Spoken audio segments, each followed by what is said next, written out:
To be is to be perceived.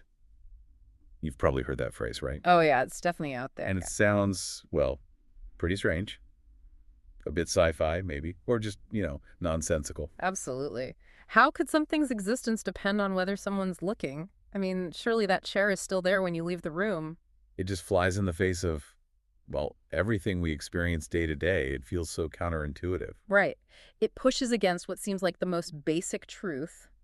The world exists out there, separate from our minds. And yet, this isn't just some quirky thought experiment someone dreamed up. This is actually one of the most famous and, yeah, probably one of the most misunderstood ideas in all of philosophy. Mm-hmm. And it comes from a really brilliant figure, the 18th century Irish philosopher George Berkeley.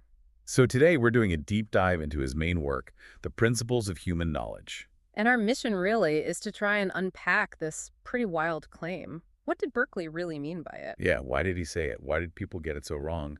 And maybe even how could you push back against the idea yourself? Because this wasn't just some abstract puzzle for him, it was a direct challenge to the fundamental assumptions about reality common in his time. And honestly, assumptions many of us still hold today. It forces you to ask that big question. What does it actually mean for something to exist? So maybe we should start with the man himself. Who was this George Berkeley? Good idea. Born in Ireland, 1685. And the sources suggest he was, well, a bit of a prodigy. Oh, definitely. Entered Trinity College Dublin when he was just 15. And then became fellow there by 22. He clearly wasn't messing around. No. And he wasn't just buried in old books either. Even as a young guy, he was really grappling with the giants of his time, like, Descartes, Hobbes, Locke, Newton. But not just accepting them, he was critiquing them. Yeah. Not afraid to pick their ideas apart. Exactly. His early stuff, even before the principles, shows that critical edge. He published work on optics, I think when he was 24. Yeah, arguing that when we see things, we aren't directly perceiving material objects. It's more about experiencing sensations, light, color. Which is already sort of setting the stage, isn't it? It totally is. And then, boom, barely a year later, he drops The Principles of Human Knowledge. Groundbreaking stuff. Followed that up a few years later with The Three Dialogues, which is maybe a bit more accessible. It's written as a conversation, defending the same core ideas. But his interests were super broad, weren't they? Not just philosophy. Not at all. He got into physics, math, economics, even medicine. He famously tangled with Newton over absolute space and time. And his critique of calculus, the sources say, actually contributed to what historians call the second crisis of mathematics.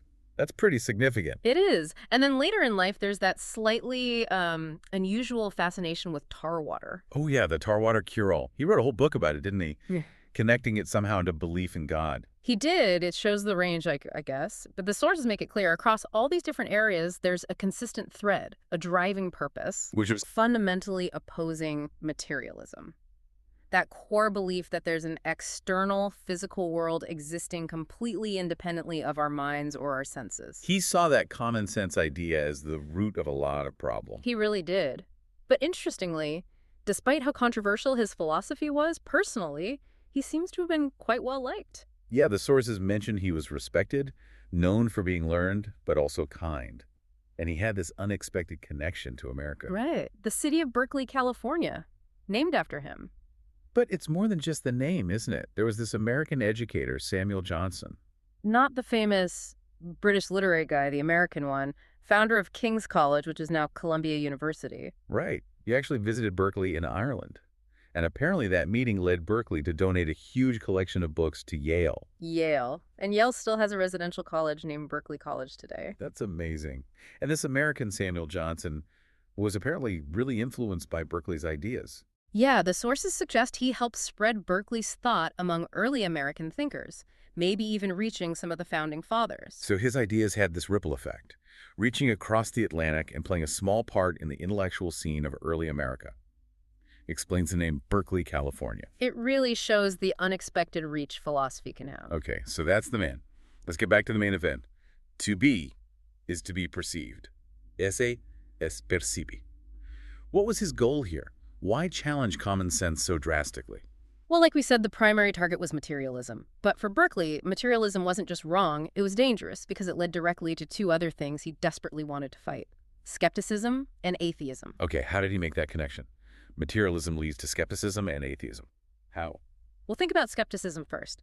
If you believe there's a material world out there, totally independent of your mind, Right. The common sense view.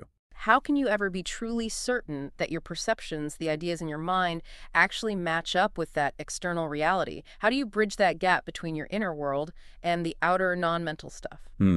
Okay. You can't really step outside your own head to check, can you? Exactly. So Berkeley argued materialism inevitably leads to doubt, to skepticism, the worry that we can't really know anything for sure about the so-called external world. Okay, I see the link to skepticism.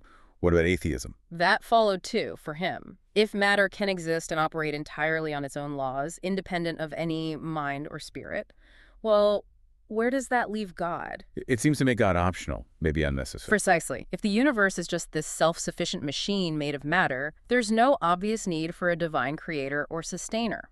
For Berkeley, who was a devout bishop, both skepticism about knowledge and atheism were simply unacceptable conclusions. So his whole philosophy, this to be is to be perceived idea, it's really a defense mechanism, a way to shore up certainty and the place of God. In large part, yes. It's a defense of certainty against skepticism and a defense of God's essential role against atheism, all by attacking the root cause, materialism. And the actual argument he uses for to be is to be perceived, it's surprisingly simple, isn't it? The source breaks it down into just two main premises. It is quite elegant, yeah.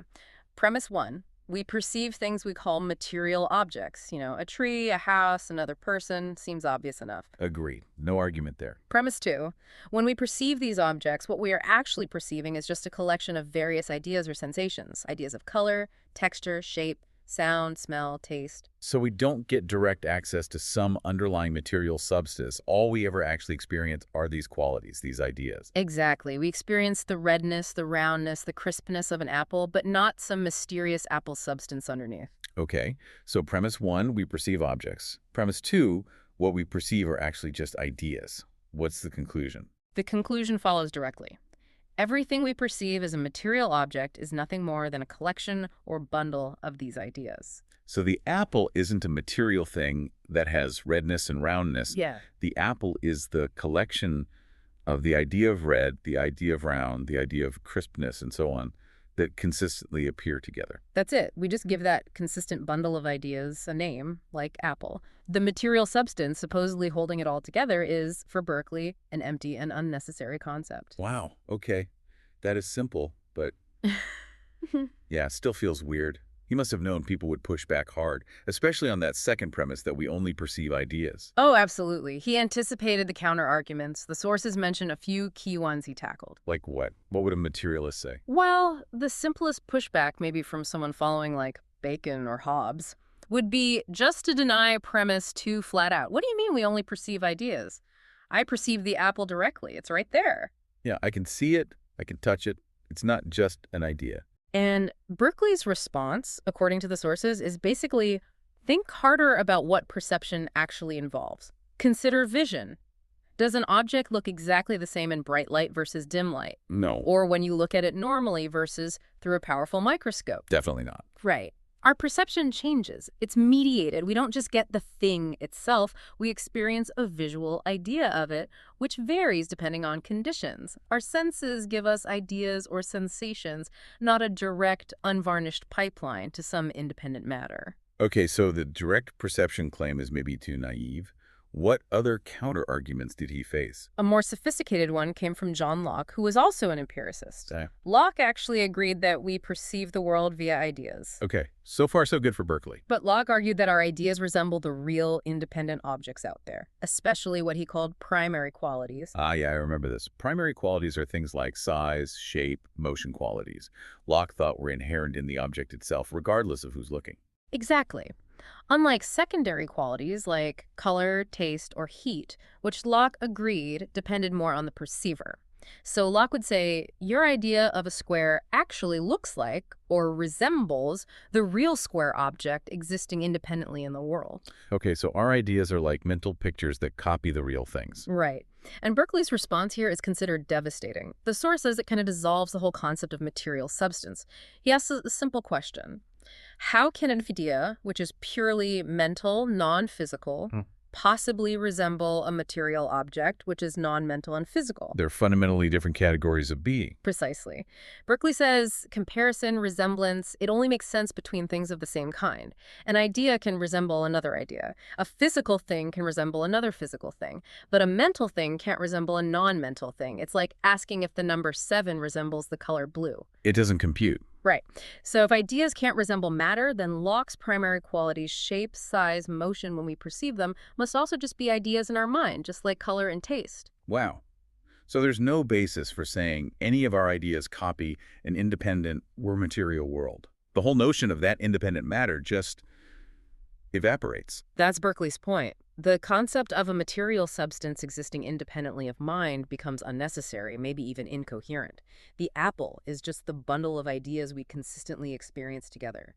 There's no need to posit some mysterious, unperceivable matter underneath. He really turned empiricism, the idea that all knowledge comes from experience, against the materialist, didn't he? He did. He took their starting point. All we have access to are our experiences, our ideas, and said, okay, if that's all we have, we can't logically jump outside that experience to confirm some independent material world exists. He flipped it.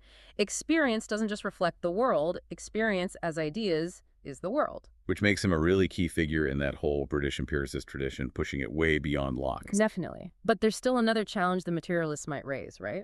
Yeah, what about the cause of our ideas? If there isn't any external matter causing us to see the apple, where do these ideas of redness, roundness, etc. come from? Something must be producing them in our minds. That's a perfectly reasonable question. And Berkeley's answer here is crucial because it leads directly to the positive part of his system, particularly the role of God. Okay, how does he answer it? First, he points out that even materialists have to accept that ideas can arise without an immediate external object causing them think about dreams, imagination, hallucinations. True.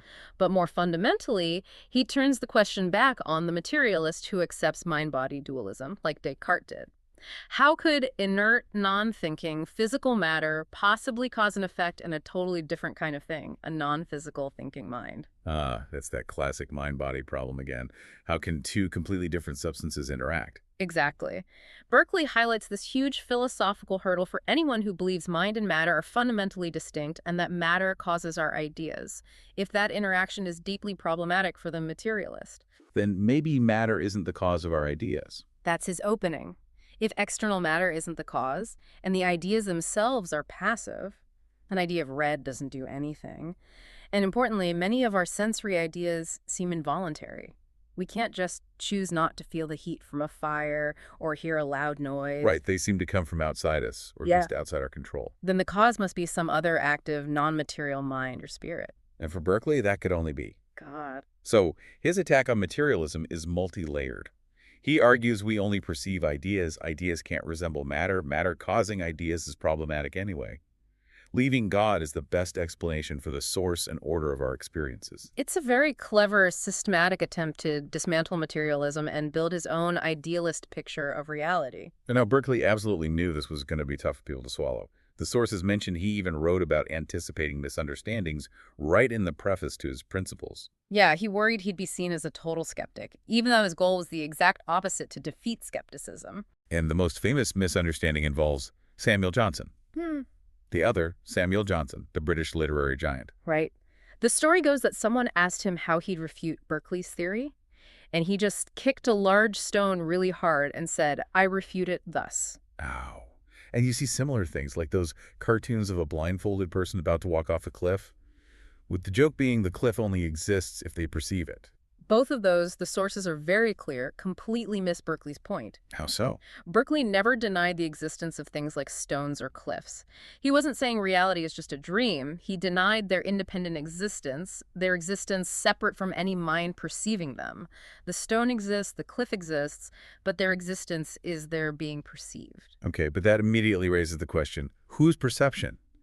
If I close my eyes, does the stone vanish? If I leave the room, does my furniture disappear? That seems absurd. It would be absurd. And that's precisely where God becomes absolutely essential to making Berkeley's system work. Ah, okay. So it's not just about my perception, or even any human's perception. No. For Berkeley, things continue to exist even when no human is perceiving them because God is always perceiving them. And for Berkeley, being a bishop, God's existence wasn't really up for debate, right? It was a fundamental starting point. Absolutely. In fact, one of his stated goals was to use his philosophy as an argument for God's existence, pushing back against the atheism he thought materialism encouraged. Hmm.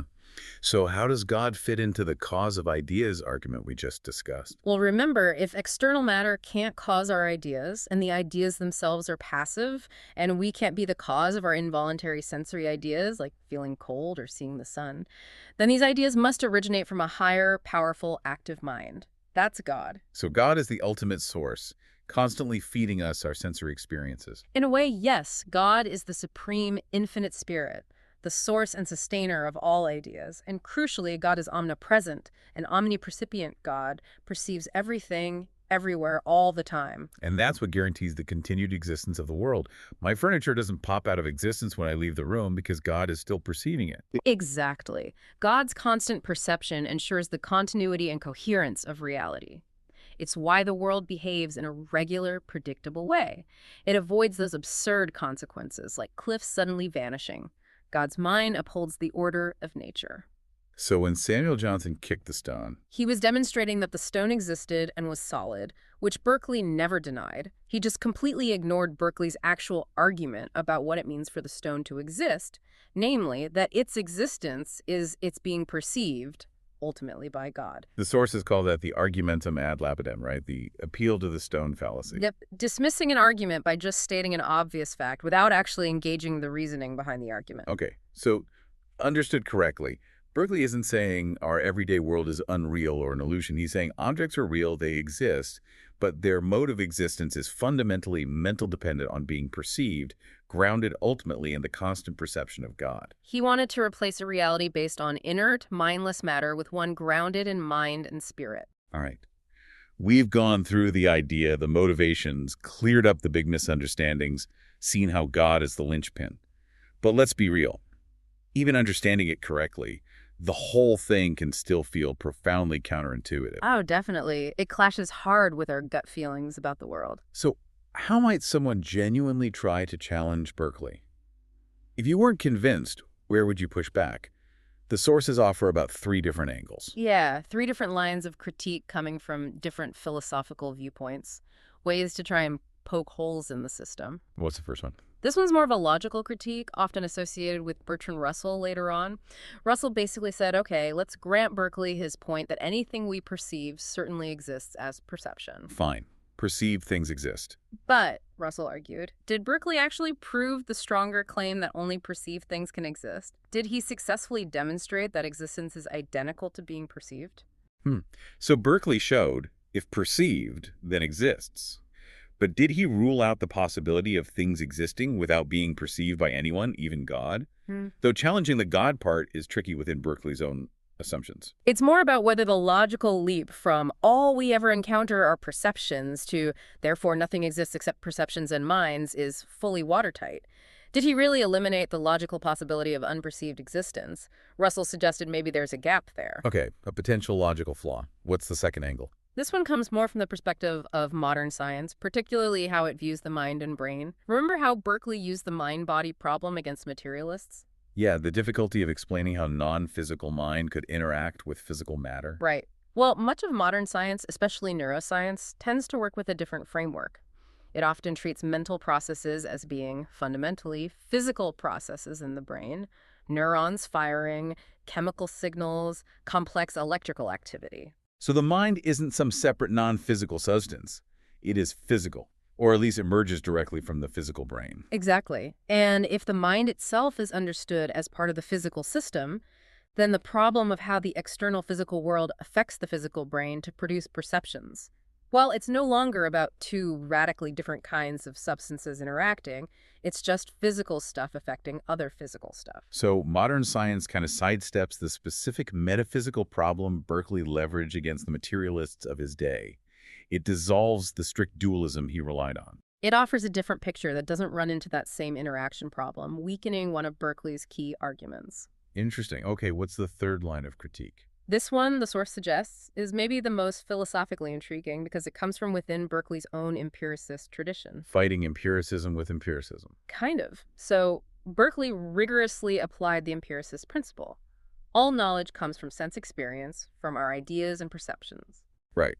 And he used that to argue for a reality made of ideas, perceived by minds, ultimately grounded in God. Yes. He used experience to justify a specific kind of external reality, one dependent on mind. But then along came David Hume, the next great figure in British empiricism. Okay? What did Hume do? Hume basically said, okay, Bishop Berkeley, you're right that all we have access to are our own ideas and impressions. But if we're going to be really strict about empiricism, can we actually justify any claims about what exists beyond those impressions? Even Berkeley's claims about other minds or God. Exactly. Hume argued that if we follow empiricism to its absolute logical conclusion, all we can ever be truly certain of are the perceptions themselves happening right now. We can't logically infer an external world causing them, nor can we logically infer a God causing them, nor even a stable self having them. Wow.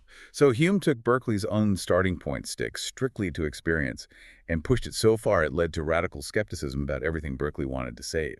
Pretty much. Hume argued that from the fact that we have perceptions, we can't logically verify any external reality, whether it's material substance or Berkeley's God-sustained world of ideas.